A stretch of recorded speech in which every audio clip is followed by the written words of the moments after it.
Ashley Graham would clock in 5.4 million followers on Instagram and become a spokesperson for women with voluptuous figures. And you got me going, you know you're heavy on my mind. Before Ashley Graham made history as the first plus-size model to appear on the cover of Sports Illustrated.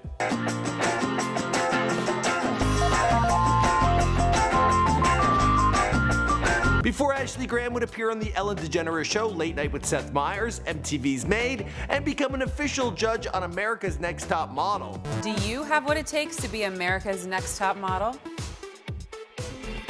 Let's hope so. Ashley Graham is tearing apart the model and fashion industry, accomplishing feats never done before. From runways to her own lingerie line to TV hosting gigs, and even having a Barbie doll made in her image. In the words of Magatu, she is so hot right now. Hansel, so hot right now. Ashley Graham has become the new it girl in the world of fashion, and with her sporting a size 14 dress, well, she's breaking down the doors of an industry that have long scrutinized, well, its celebration of, how do I say this? Thinness. You know, they say in fashion you can never be too thin or too rich. Well, the times are certainly a-changing. What's going on, guys? My name is Michael McCrudden, documenting the come-up story of the gorgeous Ashley Graham, here for you on Before They're Famous. Now, I can actually identify with her story, not only as a plus-sized man, but also as a former model. Take a look at this pic. You wouldn't even know it was me if my name wasn't printed on the card. Now, we've done a ton of models in the past, so be sure to browse around this channel and let us know what Instagram starlet you want us to document next in the comments down below. Also, Ashley Graham, she has released her own memoir, A New Model, What Confidence, Beauty, and Power Really Looks Like, and well, a lot of this info comes from there. So if you want the full, juicy, mouth-watering story, be sure to check it out. Also, this is not a sponsored video, although it seems like it. Anyway.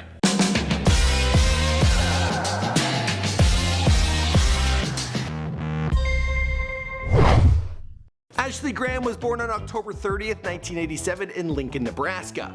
Growing up with a Christian Midwestern family, her parents, they were together, but Ashley details that it wasn't a pleasant marriage. Something was up with her dad, and Ashley and her two younger sisters, well, they were neglected by the man who called young Ashley dumb.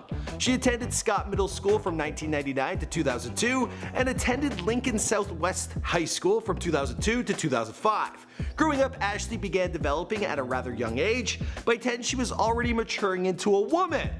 You know what I mean? And that's when a 19-year-old man took her hand, placed it in his southern regions, and thanked her for giving him a you-know-what. Ashley first started modeling at the age of 12 after being spotted at an Omaha shopping mall. Take a look at this photo of her when she was 12 years old, where she weighed 150 pounds and was a size 12. Now, before she hit her teenage years, men her father's age would gawk at her and make inappropriate comments. At 14, she attended a modeling convention in 2001, where she was signed with Wilhelmina Models. Then she moved over to sign with Ford Models in 2003. Although her career was taking off and she was getting tons of positive reinforcement from professionals and pervs alike, well, her peers, they weren't that supportive. You're like really pretty. Thank you. So you agree? What? You think you're really pretty?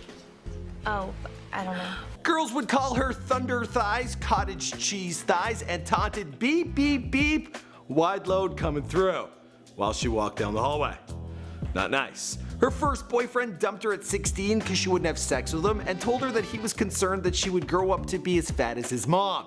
Ouch, dude, that'd be some scarring words. When I moved to New York at 17 and I lived a crazy life. Moving from Lincoln, Nebraska to the Big Apple working as a model, things got a little out of control for young Ashley.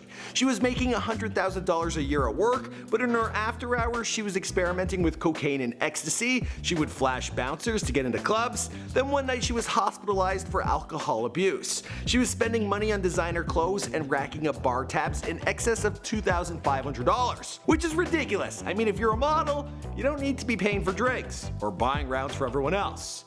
You're the good-looking chick. Everyone wants to buy them for you. The end result from these wild years was that she had blown through all of her earnings and she struggled to pay her tax bill.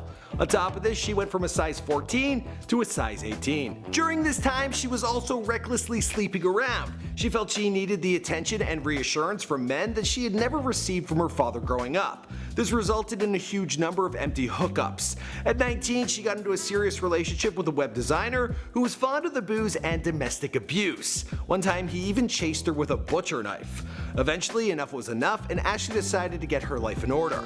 She ended things with her abusive boyfriend and started attending church. This is where she met her now husband, Justin Irvin. Ashley didn't jump into bed with Justin right away. In fact, they waited until they were married. Together, the two built trust, and it was through this relationship she learned the meaning of having a respectful relationship with a man. She also came up with a new direction to move forward with in her career and took on the role of a body activist, embracing all her curves. This new insurgence of confidence must have paid off because at 23 years old, she appeared in Lane Bryant's TV commercial, looking good. Introducing Cacique Intimates exclusively at Lane Bryant. So sexy, so not what mom would wear. Now, this commercial picked up plenty of headlines for its provocative nature and was limited to airing only during certain timeframes on ABC. Ashley was able to turn the controversy into opportunity and even sat down with Jay Leno to discuss. In December of 2010, Ashley also appeared in an editorial for Bust magazine. Then she booked work on several Levi's campaigns, and all of a sudden, well, the work was pouring in. She worked with Marina Rinaldi, Elle, Bloomingdale's, Ilami Lingerie, Evans, Hanes, Liz Claiborne, Macy's, Nordstrom, Simply Be, and my favorite, Target. At the end of 2012, Ashley was named the Full-Figured Fashion Week's Model of the Year. By now her career was red hot, and that dude who broke up with her when she was 15 was probably kicking himself. What are you? An idiot sandwich. In 2013, Ashley designed a lingerie line for Edition L. She also made an appearance on MTV's Made as a coach for an aspiring plus-sized model. Then there was her work with Sports Illustrated swimsuit issue, and well, she's the first big girl to get on the cover. Nowadays, it's not hard to spot Ashley Graham in one place or another. She's blowing up online, she's blowing up on television, she's absolutely everywhere.